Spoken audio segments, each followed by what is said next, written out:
Ya, assalamualaikum warahmatullahi wabarakatuh. Selamat pagi, salam sejahtera bagi kita semua.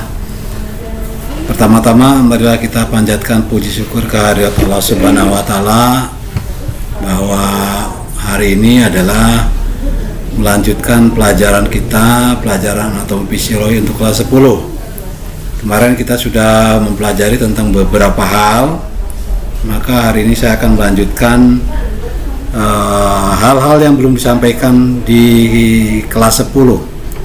Untuk itu para siswa, marilah kita lihat apa yang saya sampaikan. Kalian mesti hati-hati menyimak tentang pelajaran ini. Oke, kita lanjut. Kita kemarin sudah sampai di jaringan. Kita sekarang masuk adalah macam-macam jaringan. Di dalam tubuh kita ada beberapa jaringan. Yang kita pelajari di sini adalah jaringan-jaringan yang cukup besarnya aja.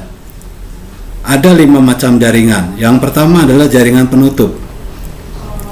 Yang kedua adalah jaringan penunjang. Yang ketiga jaringan otot. Yang keempat jaringan saraf, dan yang kelima jaringan cair. Ya, kita lanjut. Jaringan itu ada yang pertama adalah jaringan penutup. Gunanya adalah secara garis besar menutupi tubuh bagian luar dan bagian dalam. Terdiri dari beberapa jaringan. Yang pertama adalah jaringan epitel. Jaringan epitel adalah bentuknya ada yang gepeng, ada yang silinder, ada yang kubus. Untuk apa fungsinya? Fungsinya yang pertama adalah sebagai perlindungan terhadap tubuh kita. Jadi sebagai proteksi, yaitu melindungi tubuh kita bagian luar. Yang kedua adalah mengadakan absorpsi. Absorpsi itu adalah penyerapan zat-zat di dalam tubuh kita supaya apa? Supaya sel-selnya berkembang. Yang ketiga adalah sekresi. Sekresi itu adalah kelenjar yang menghasilkan cairan. Ada 2, ada eksokrin, ada endokrin. Yang keempat adalah fungsinya adalah menerima rangsangan dari luar. Jadi di sini adalah kalau ada rangsangan dari luar sebelum sampai ke otak, maka dilewati melalui jaringan epitel. Setelah itu maka rangsangan itu langsung disalurkan ke dalam otak. Oke, jadi itu adalah rangsangan yang dari luar. Semua rangsangan masuk ke dalam tubuh kita itu adalah melewati sarafnya, saraf sensorik. Jadi sensor merangsang. Yang berikut fungsinya adalah ekskresi. Ekskresi itu adalah mengeluarkan zat-zat yang tidak diperlukan oleh tubuh kita. Berarti apa? Sisa-sisa metabolisme. Contohnya apa? Contohnya kalau kita minum, itu pasti nanti besoknya setelah 24 jam atau sebelum 24 jam itu sudah keluar. Jadinya apa? Bisa jadi air kencing, bisa juga dari keringat. Itu yang dimaksud dengan ekskresi. Jadi sisa-sisa metabolisme dibuang lewat urin dan lewat keringat. Kenapa dibuang? Karena tidak diperlukan lagi oleh tubuh kita. Oke, yang berikutnya adalah terakhir. Fungsi terakhir adalah filtrasi. Filtrasi itu adalah saringan, menyaring. Untuk apa gunanya? Untuk menyaring zat-zat yang perlu dan yang tidak diperlukan oleh tubuh. Contohnya apa? Yang tadi itu, seperti urin. Urin itu zat cairan yang tidak diperlukan oleh tubuh, maka disaring. Dari mana urin itu datangnya? Berasal dari sel-sel darah. Kemudian diapain? Disaring. Di mana disaringnya? Di dalam ginjal. Sehingga apa? Sehingga keluarnya menjadi urin. Itu yang dimaksud dengan filtrasi. Jadi di sini adalah terjadinya penyaringan zat-zat yang tidak diperlukan oleh tubuh kita. Sifatnya apa? Sifatnya di sini ada bentuknya. bentuknya adalah selaput atau jaringan. 2, mempunyai sifat melekat pada jaringan yang ada di bawahnya. Jadi dia akan nempel ke bagian bawah. Yang ketiga ada sel sama satu lain. Sel satu sama yang lain itu diikat. Siapa yang ikat? Adalah jaringan. Jaringan apa? Jaringan benang. Benangnya apa? Benang yang disebut dengan myofibril. Jadi kalau itu tidak diikat, maka sel-selnya akan kemana-mana, bertaburan. Maka diikat menjadi jaringan. Dan yang keempat, sifatnya adalah mempunyai sifat regenerasi. Regenerasi itu adalah terjadi pembaruan, pembelahan sel-sel, sehingga sel yang sudah tua mati, maka akan timbul sel baru. Itu yang dimaksud dengan regenerasi. Oke, lanjut. Jaringan endotel. Jaringan endotel adalah jaringan yang menutupi tubuh bagian dalam yang tidak ada hubungannya dengan udara luar. Jadi contohnya apa? Contohnya misalnya pembuluh darah bagian dalam, bukan bagian luar. Kemudian contohnya lagi adalah jantung bagian dalam, itu tidak ada hubungannya dengan udara luar.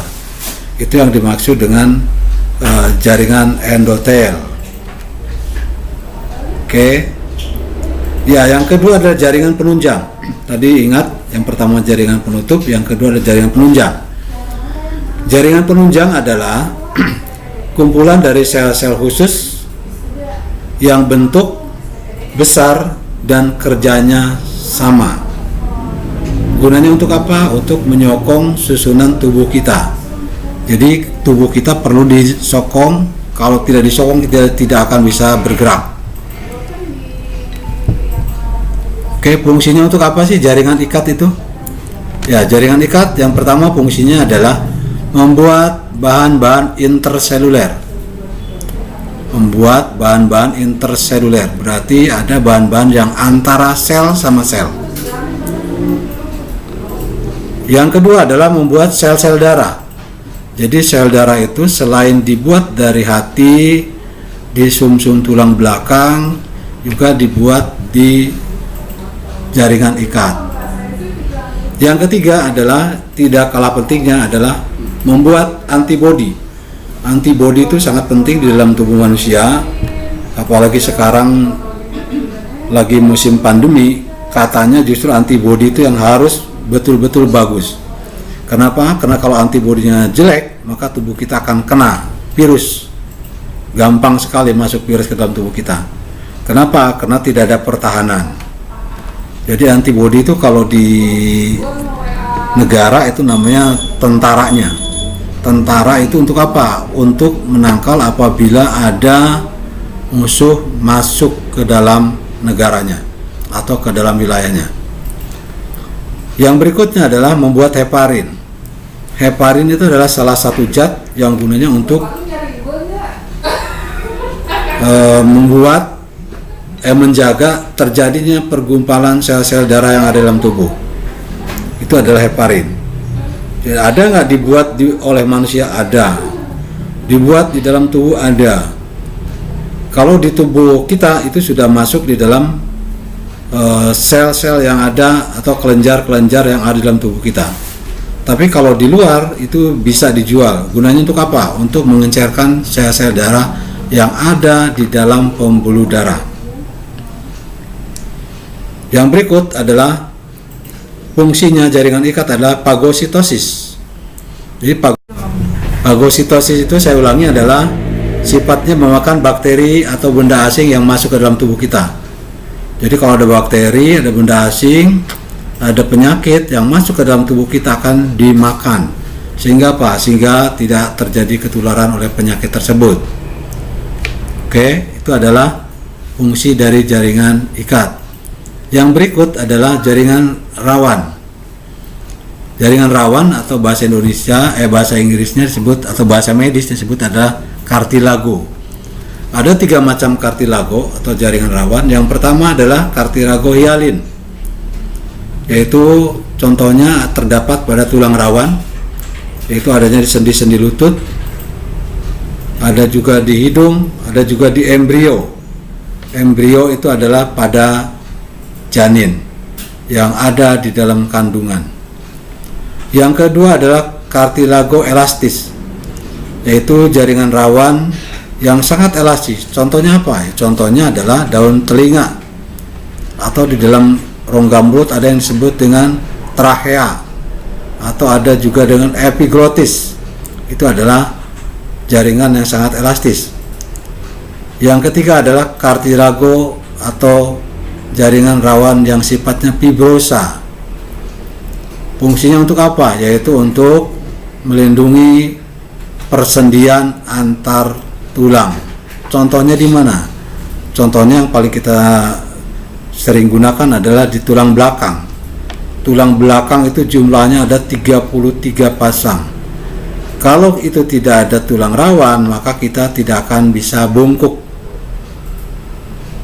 Ya, oke, itu adalah jaringan tulang rawan. Fungsinya untuk apa sih jaringan tulang rawan itu? Ada 4 fungsi. Yang pertama adalah menutup ujung-ujung tulang. Jadi kalau tulang sama tulang berdekatan itu maka ditutup oleh yang disebut dengan jaringan rawan. Untuk apa? Supaya tidak terjadi pergesekan antar tulang. Yang kedua adalah fungsinya menyangga embrio.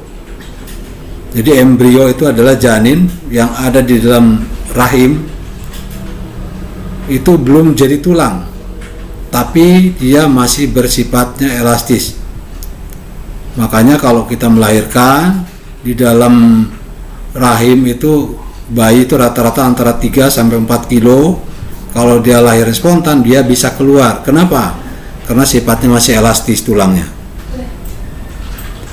Yang keempat adalah penyangga tulang hidung. Jadi hidung kita itu disangga oleh yang namanya dengan tulang rawan. Dan yang keempat adalah fungsinya untuk menyambung antar tulang. Tulang sama tulang itu adalah ada antaranya adalah ada tulang rawan. Kalau enggak, nanti akan terjadi gesekan antar tulang.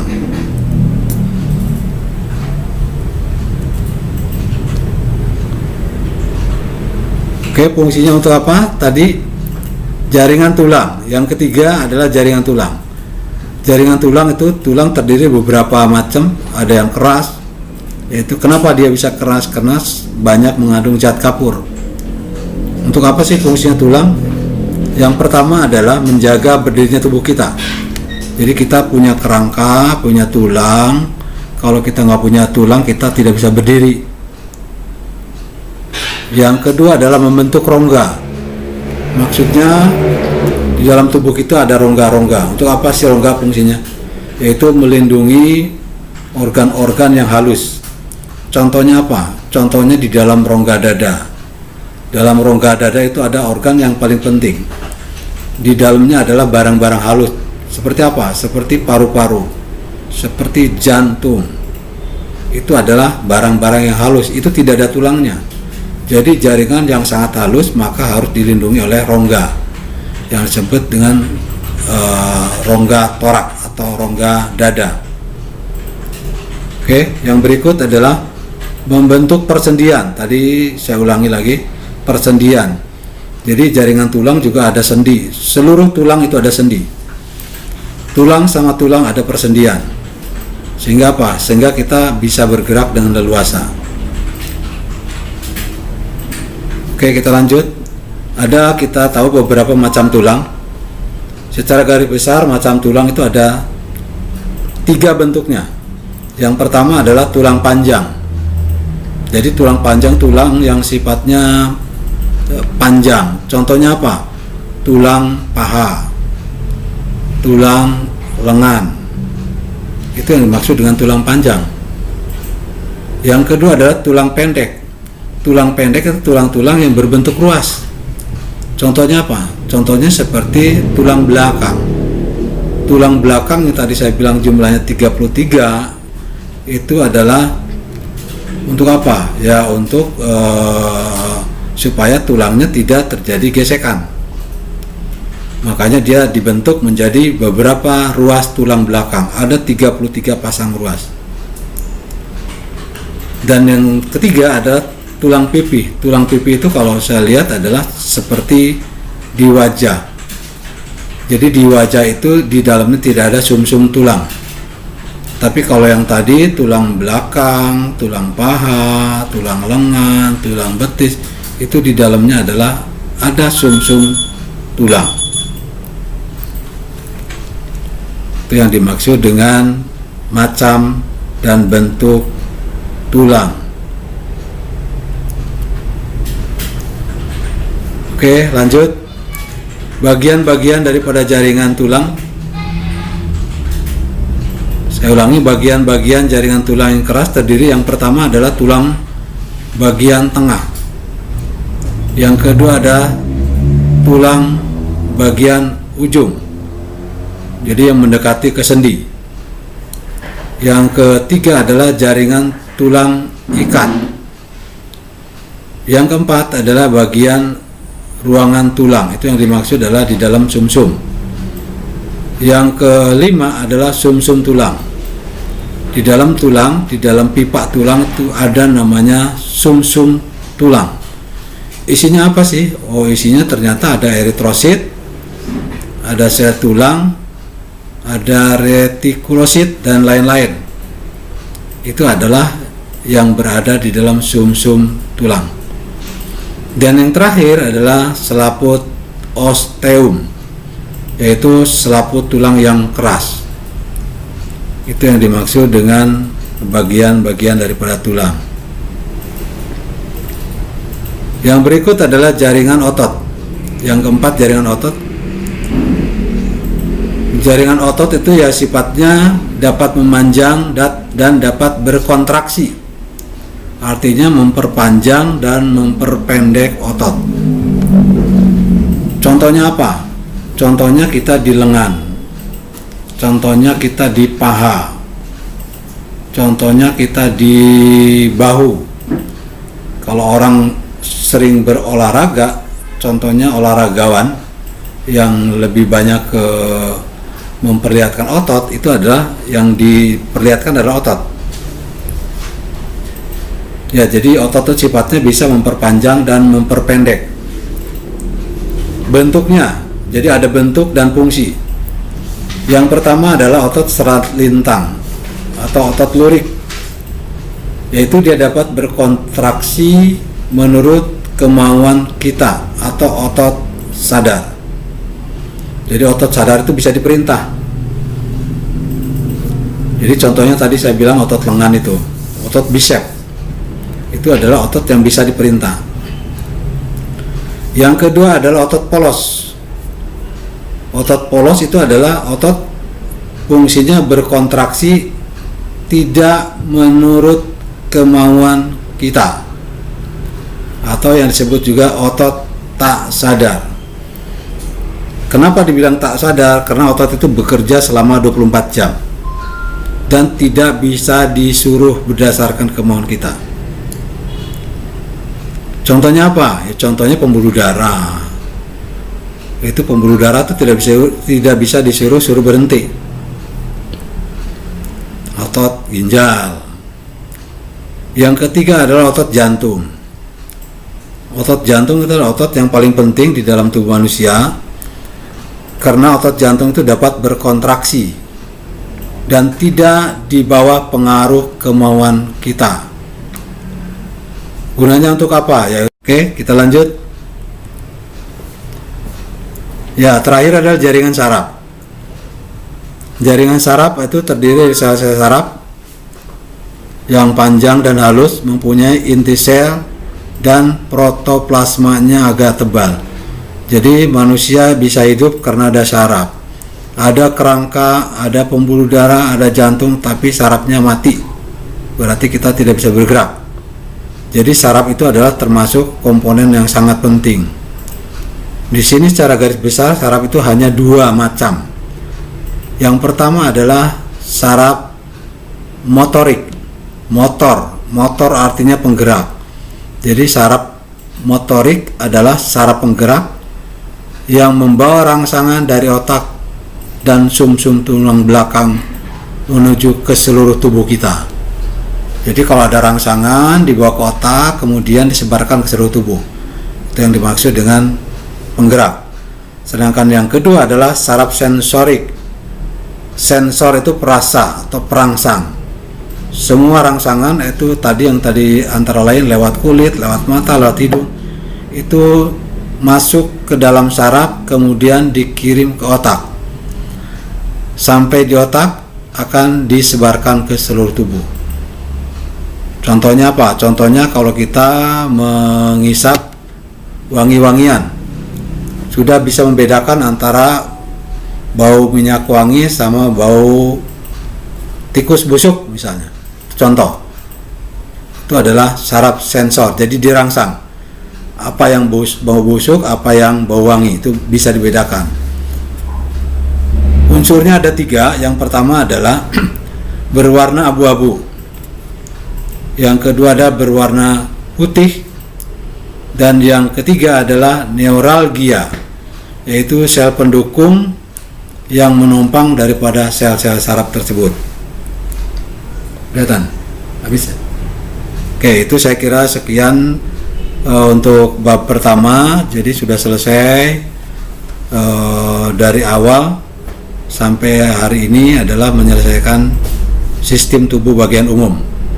Untuk selanjutnya nanti adalah akan meneruskan bagian daripada tubuh yang akan kita bahas adalah mungkin adalah sistem tengkorak atau sistem persendian. Itu adalah hari ini kita sudah selesai pelajaran jaringan tubuh manusia secara umum.